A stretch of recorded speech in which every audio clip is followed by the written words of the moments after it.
Subscribe करें और देखें एक दिल दहला देने वाली हॉरर स्टोरी। बिना घबराए बेल आइकन प्रेस करना ना भूलें। माहौल में हैलोवीन त्योहार की रौनक थी। मायरा अपने पूरे घर को डरावनी और अजीबोगरीब चीजों से सजा रही थी। वह लिविंग रूम के मुख्य टेबल पर बड़े बड़े कद्दू पंपकिन रखकर उन्हें तराश रही थी और डेकोरेट कर रही थी।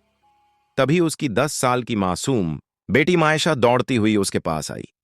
उसने अपनी मां को पीछे से गले लगाया और उसके गाल पर प्यार से चूमते हुए कहा, मम्मा, इस बार हैलोवीन में बहुत मजा आने वाला है। क्यों ना इस बार हम जॉन अंकल के घर जाने के बजाय हैलोवीन की यह शानदार पार्टी अपने ही घर पर रखें। मायरा को अपनी बेटी का यह सुझाव बहुत पसंद आया। उसने मुस्कुराते हुए कहा, वाह मायशा, यह तो सच में बहुत लाजवाब आइडिया है। परसों ही हैलोवीन है तो हमारे पास तैयारी करने के लिए पूरा वक्त है। उसी समय मायरा के पति कबीर ने कमरे में कदम रखा।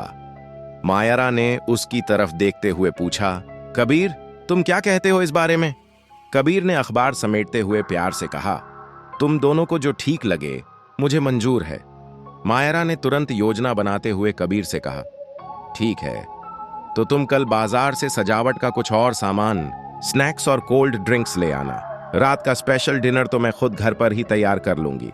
कबीर ने हामी भरी और कहा, तुम सामान की लिस्ट बना दो, मैं और मायशा दोनों जाकर शॉपिंग कर आएंगे। अगले दिन कबीर और मायशा हैलोवीन की खरीदारी के लिए मुख्य बाजार गए। पूरा बाजार हैलोवीन की थीम पर काले और नारंगी रंगों से सजा हुआ था। बाजार में कई लोग हैलोवीन के डरावने कॉस्ट्यूम्स और अजीबोगरीब कपड़े पहनकर घूम रहे थे। उन्हें देखकर मायशा की आंखों में चमक आ गई। उसने कबीर का हाथ खींचते हुए कहा, पापा, मुझे भी इस बार कोई बहुत ही अनोखी और डरावनी ड्रेस चाहिए। कबीर ने उसके सिर पर हाथ फेरते हुए कहा, हाँ बेटा, जब पार्टी अपने घर पर हो रही है तो तुम्हें जैसी ड्रेस पसंद हो तुम ले लो। मायशा ने मार्केट की एक बड़ी दुकान में जाकर कई तरह की हैलोवीन ड्रेसेस ट्राई की, मगर उसे कुछ खास समझ नहीं आ रहा था। तभी अचानक उसकी नजर कोने में टंगी एक चमकीली ब्लैक ड्रेस पर पड़ी, जो एक चुड़ैल विच का कॉस्ट्यूम थी। मायशा ने तुरंत उसे अपने लिए फाइनल कर लिया। इसके साथ ही कबीर ने पार्टी में आने वाले मेहमानों के लिए दुकान से कई तरह के डरावने और डरावनी बनावट वाले प्लास्टिक के मास्क खरीद लिए।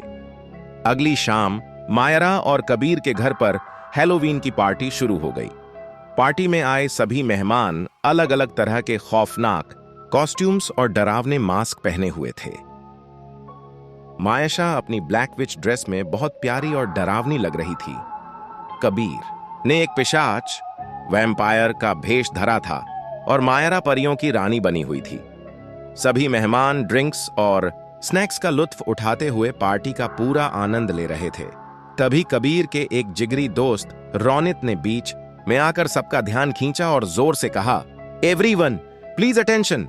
सब लोग कुछ देर के लिए अपने अपने मास्क उतारकर साइड में रख दीजिए और मेरी बात ध्यान से सुनिए। क्यों ना हम इस हैलोवीन पार्टी को हमेशा विशिष्ट और यादगार बना दें।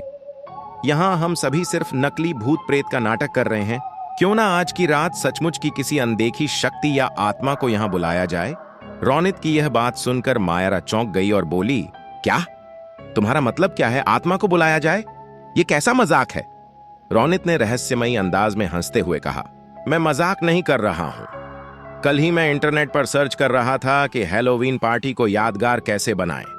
उसमें एक प्राचीन खेल के बारे में बताया गया था, जिसके नियमों का पालन करके हम किसी भटकती हुई ऊर्जा को कुछ पलों के लिए यहां आमंत्रित कर सकते हैं। वहां मौजूद कुछ युवाओं को यह बात बहुत रोमांचक लगी। एक मेहमान ने कहा, क्या सच में ऐसा हो सकता है? चलो ट्राई करने में क्या हर्ज है। अगर कोई शक्ति आ गई तो हमारी पार्टी वाकई सबसे डरावनी हो जाएगी, और अगर नहीं आई तो यह बस एक मजेदार गेम बनकर रह जाएगा। बताओ दोस्तों, क्या कहते हो आप लोग? एक अन्य दोस्त ने भी उत्साह दिखाते हुए कहा, हाँ यार, मैंने हाल ही में एक वेब सीरीज देखी थी। उसमें भी कुछ लोग इसी तरह एक बोर्ड के जरिए आत्माओं को बुलाकर उनसे अपने भविष्य के सवाल पूछते हैं। अगर आज रात हमारे सवालों के जवाब मिले तो बहुत मजा आएगा। कबीर ने सोच में पड़ते हुए पूछा, वह सब तो ठीक है, लेकिन हम किसकी आत्मा को बुलाएंगे? हम यहाँ किसी को जानते थोड़ी हैं। ये सुनते ही सभी लोग सोच में पड़ गए और तरह तरह के नाम सुझाने लगे। उन सभी की बातों को बोगी के कोने में खड़ा एक अनजान शख्स बड़े ध्यान से सुन रहा था। उसने बहुत ही अजीब और फटा हुआ कॉस्ट्यूम पहन रखा था, एक सफेद शर्ट और काली पैंट जो जगह जगह से फटी हुई थी और उस पर गहरे लाल रंग के धब्बे लगे थे, मानो उसका कोई भयानक एक्सीडेंट हुआ हो। वह धीरे से आगे आया और अपनी भारी गूंजती हुई आवाज में बोला, परसों ही इस कॉलोनी से कुछ दूरी पर एक हाईवे एक्सीडेंट में एक व्यक्ति की मौत हुई है। उसकी आत्मा अभी इस दुनिया से पूरी तरह मुक्त नहीं हुई होगी और यहीं कहीं भटक रही होगी। उसे यहां बुलाना बहुत आसान होगा। उसकी बात सुनकर सभी ने एक सुर में कहा, हाँ, यह बिल्कुल सही रहेगा। चलो, उसी को बुलाते हैं। खेल शुरू करने के लिए उन्होंने एक सुनसान कमरे का चयन किया। कमरे की सभी लाइटें बंद कर दी गईं और चारों कोनों पर मोमबत्तियां जला दी गईं, जिससे कमरे में केवल हल्की पीली रोशनी हो रही थी। एक गोल टेबल पर यस और नो वाला अल्फाबेट बोर्ड रखा गया। रौनित और कबीर सहित कुछ लोगों ने बोर्ड पर रखे एक सिक्के पर अपनी उंगलियां टिका दीं और बाकी लोग उनके पीछे घेरा बनाकर खड़े हो गए। रौनित ने आंखें बंद कीं और मंत्र बुदबुदाने लगा, अगर आसपास कोई भटकी हुई आत्मा है तो कृपया हमें कोई इशारा दे, हमें अपनी मौजूदगी का एहसास कराए। वे लोग लगातार उस अनजान शक्ति का आह्वान कर रहे थे कि तभी अचानक बंद कमरे के भारी पर्दे जोर जोर से हिलने लगे। कमरे के अंदर अचानक एक बर्फीली ठंडी हवा का झोंका चला, जिसने टेबल पर जल रही सभी मोमबत्तियों को एक झटके में बुझा दिया और पूरे कमरे में घोर अंधेरा छा गया। मायरा घबराकर चिल्लाई, अरे, बंद कमरे के अंदर अचानक इतनी तेज हवा कहां से आ गई? तभी अंधेरे में वही शख्स जिसने एक्सीडेंट वाली आत्मा को बुलाने का सुझाव दिया था, जोर जोर से हंसने लगा। उसने झट से अपने चेहरे का नकाब उतारा और उसे टेबल पर रखे बाकी मास्क के साथ रख दिया। जैसे ही कबीर ने अपने मोबाइल की टॉर्च जलाई, उसने देखा कि वह रौनित का भाई पीटर था। रौनित ने हंसते हुए पीटर की पीठ थपथपाई और कहा, धत तेरे की पीटर, तुमने तो पूरा गेम ही खराब कर दिया। कितना मजा आ रहा था, ये लोग सच में डर रहे थे। और तुमने पीछे से टेबल के नीचे छिपा रिमोट फैन चलाकर और मोमबत्तियां बुझाकर पूरा प्रैंक चौपट कर दिया। कबीर ने राहत की सांस लेते हुए कहा, अच्छा, तो ये हवा का चलना, पर्दों का हिलना और मोमबत्तियों का बुझना तुम दोनों का एक प्रैंक था? तुम लोग भी ना? पीटर ने हंसते हुए लाइट का स्विच ऑन किया और बोला, कैसा लगा मेरा हैलोवीन प्रैंक? कबीर और पीटर की बात सुनकर कमरे में मौजूद सभी मेहमान जोर जोर से हंसने लगे। लेकिन जैसे ही पीटर दोबारा लाइट बंद करके मेन हॉल की तरफ बढ़ने लगा, अचानक पूरे घर की बिजली गुल हो गई और टेबल पर रखी मोमबत्तियां अपने आप दोबारा जल उठीं। पीटर ने घबराकर कहा, कबीर, मायरा, भगवान की कसम, इस बार यह मैंने नहीं किया है। मायरा ने चिढ़ते हुए कहा, बस करो पीटर, अब मैं तुम्हारी किसी बात में नहीं आने वाली। प्रैंक खत्म हो चुका है। पीटर ने थरथराते हुए कहा, मैं सच कह रहा हूं, मैंने कुछ नहीं किया। पीटर के बार बार कसम खाने के बावजूद किसी को उसकी बात पर यकीन नहीं हुआ। लोग हंसते खेलते हुए वापस हॉल में चले गए। डर और अज्ञानता के कारण वे सभी उस आत्मा को वापस भेजने का नियम, क्लोजिंग रिचुअल पूरा करना भूल गए। वह अनजान भटकी हुई ऊर्जा अब उस कमरे में रखे एक खास मास्क के अंदर समा चुकी थी। हॉल में दोबारा म्यूजिक बजा और सभी लोग डांस करने लगे। मेहमानों ने मस्ती में आकर टेबल पर रखे मास्क दोबारा पहन ली। जिस मास्क के अंदर उस एक्सीडेंट वाली आत्मा ने प्रवेश किया था, उसे अनजाने में मायरा की बेटी मायशा ने उठा लिया और अपने चेहरे पर लगा लिया। मास्क पहनते ही मायशा के पूरे शरीर में बिजली का एक तेज झटका लगा। उसकी आंखें एक पल के लिए बंद हुईं, लेकिन अगले ही पल वह सब कुछ भूलकर वापस बच्चों के साथ पार्टी एंजॉय करने लगी। अगले दिन दोपहर को जब मायरा किचन में लंच तैयार कर रही थी, तो मायाशा चुपचाप आकर उसके पीछे खड़ी हो गई। उसने अब भी चेहरे पर वही हैलोवीन मास्क लगा रखा था। मायरा ने मुड़कर देखा तो वह दंग रह गई। मायाशा किचन काउंटर पर रखे कच्चे, खून से सने मीट, गोश्त के टुकड़ों को हाथों से उठाकर सीधे कच्चे चबाने लगी थी। यह देखकर मायरा के पैरों तले जमीन खिसक गई, क्योंकि जो लड़की पका हुआ मीट खाने में भी नखरे करती थी, वह आज इतनी बेरहमी से कच्चा मांस खा रही था। मायरा ने घबराते हुए कहा, मायाशा, ये क्या कर रही हो? छोड़ो इसे। जैसे ही मायरा ने उसके हाथ से वह कच्चा मांस छीनने की कोशिश की, मायाशा ने अपना सिर झटके से घुमाया। मास्क के पीछे से उसकी आंखें एकदम खून की तरह लाल दिखाई दे रही थीं। वह बड़ी बड़ी आंखों से मायरा को घूरने लगी और उसकी आवाज अचानक किसी वयस्क पुरुष जैसी भारी हो गई। वह जोर से चिल्लाई, मुझे रोकने की हिम्मत कैसे हुई तुम्हारी? मुझे यह मांस बहुत पसंद है।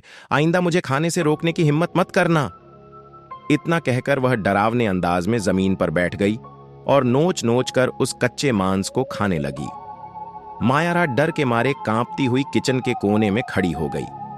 शाम को जब कबीर दफ्तर से घर लौटा तो मायरा ने रोते हुए उसे दोपहर की पूरी घटना बताई। कबीर ने बात को हल्के में लेते हुए मुस्कुराकर कहा, मायरा, तुम तो मायशा को जानती हो ना। उसे जो करना होता है वह करती है। अगर उसे किसी काम के लिए रोको तो वह चिढ़कर नाटक करने लगती है। कल पार्टी में उसने जरूर किसी के मुंह से सुन लिया होगा कि कच्चा मांस खाना कोई हैलोवीन चैलेंज है, इसलिए वह बस प्रैंक कर रही होगी। तुम भी ना ख्वाह बात का बतंगड़ बना देती हो। रात का खाना खाने के बाद मायाशा अपने कमरे में पढ़ाई करने चली गई। थोड़ी देर बाद जब मायरा उसे दूध का गिलास देने उसके कमरे में पहुंची तो उसकी चीख निकल गई। मायाशा हवा में उल्टी लटकी हुई थी और दीवार के सहारे चल रही थी। मायरा की चीख सुनकर कबीर तुरंत भागता हुआ कमरे में आया। सामने का नजारा देखकर कबीर के होश उड़ गए। मायशा उसे देखकर एक डरावनी, हिंसक मुस्कान हंस रही थी। मायरा ने रोते हुए कबीर की शर्ट पकड़ी और कहा, कबीर, तुम्हें मेरी बात पर यकीन नहीं था ना? देखो, हमारी बच्ची के साथ कुछ बहुत गलत हुआ है। कबीर ने थरथराते हुए कहा, तुम मायशा के पास रुको, मैं अभी चर्च से फादर को लेकर आता हूं। कबीर तुरंत पास के चर्च भागा और वहां के मुख्य पादरी फादर थॉमस को पूरी बात बताकर घर ले आया। फादर जैसे ही घर के मुख्य दरवाजे के अंदर दाखिल हुए, उन्हें हवा में एक अजीब से भारीपन और नकारात्मक ऊर्जा, नेगेटिविटी का एहसास हुआ। उन्होंने गंभीर होते हुए कहा, यहां कुछ बहुत गलत है। फादर अपने हाथ में पवित्र जल लेकर प्रार्थनाओं का जाप करते हुए जैसे जैसे मायाशा के कमरे की तरफ बढ़े, मायशा खुद कमरे से बाहर आ गई। अब उसके चेहरे पर वो मास्क तो नहीं था, लेकिन उसके असली चेहरे पर जगह जगह गहरे जख्म उभर आए थे। सिर से खून बह रहा था और उसके हाथ पैर इस तरह मुड़े हुए थे मानो किसी भयानक कार एक्सीडेंट में हड्डियां टूट चुकी हों। वह अचानक ही पागलों की तरह हंसते हुए उल्टे पैरों से लिविंग रूम की दीवार पर चढ़ने लगी। उसी समय वह हैलोवीन वाला प्लास्टिक का मास्क हवा में तैरता हुआ उनके आसपास चक्कर काटने लगा। कबीर और मायरा बदहवास हो चुके थे। फादर थॉमस ने तुरंत अपनी जेब से पवित्र जल निकाला और ईश्वर के नाम पर इस मासूम को छोड़ दो कहते हुए मायाशा और उस उड़ते हुए मास्क के ऊपर छिड़क दिया। पवित्र जल गिरते ही मायाशा का शरीर तुरंत सामान्य हो गया और वह बेहोश होकर गिर गई, लेकिन वह मास्क हवा में रुक गया और उसमें से वही भारी एक्सीडेंट वाले व्यक्ति की आवाज गूंजी, मैं खुद यहां नहीं आया था, मुझे बुलाया गया था। फादर ने कड़क कर पूछा, कौन हो तुम और इस घर को छोड़कर क्यों नहीं चले जाते? मास्क में छिपी आत्मा ने चिल्लाकर कहा, इन लोगों ने ही अपनी मस्ती के लिए मुझे आमंत्रित किया था, मगर ये मूर्ख मेरी आत्मा को वापस भेजने का नियम पूरा करना भूल गए। अब मैं कहीं नहीं जाऊंगा। फादर थॉमस ने तुरंत अपने गले से पवित्र क्रॉस निकाला और उसे अपने हाथों में पकड़कर तेजी से सुरक्षा की प्रार्थनाएं पढ़ने लगे। उन्होंने पूरी ताकत से वह पवित्र क्रॉस और बचा हुआ पवित्र जल उस मास्क की तरफ फेंका। एक तेज रोशनी चमकी और वह मास्क जोर से चीखता हुआ जमीन पर गिर पड़ा। फादर ने तुरंत आगे बढ़कर उस मास्क को अपने कब्जे में लिया और उस पर फूंक मारते हुए प्रार्थना पूरी की। कुछ ही पलों में उस मास्क के छेदों में से एक गाढ़ा काला धुआं बाहर निकला और हवा में गायब हो गया। फादर थॉमस ने गहरी सांस लेते हुए कबीर और मायरा से कहा, माय चाइल्ड, इस मास्क को वश में करने वाली भटकती हुई आत्मा अब इसे छोड़कर हमेशा के लिए जा चुकी है। मेरे साथ चलो, हमें इस मास्क को तुरंत सही स्थान पर नष्ट करना होगा। कबीर और मायरा फादर के साथ गए और उन्होंने उस डरावने मास्क को कब्रिस्तान के एक सुनसान कोने में ले जाकर जमीन के बहुत नीचे दफना दिया। फादर ने कबीर और मायरा को समझाते हुए कहा, तुम दोनों बहुत भाग्यशाली थे कि वह आत्मा ज्यादा आक्रामक नहीं थी, वरना किसी दुष्ट शक्ति को काबू करना बेहद मुश्किल हो जाता। आगे से कभी भी अपनी क्षणिक खुशी के लिए ऐसी शक्तियों के साथ खिलवाड़ मत करना। तो दोस्तों, कहीं आप भी तो अपनी अगली हैलोवीन पार्टी को यादगार बनाने के लिए किसी ऐसी अनजान शक्ति को बुलाने का नहीं सोच रहे? अगर यह रहस्यमयी और रोंगटे खड़े कर देने वाली कहानी आपको पसंद आई हो, जाक नाइट स्टोरीज को फॉलो करें, हमारे इंस्टाग्राम और फेसबुक पेज को जरूर लाइक करें और दोस्तों, चैनल को सब्सक्राइब करना बिल्कुल ना भूलें।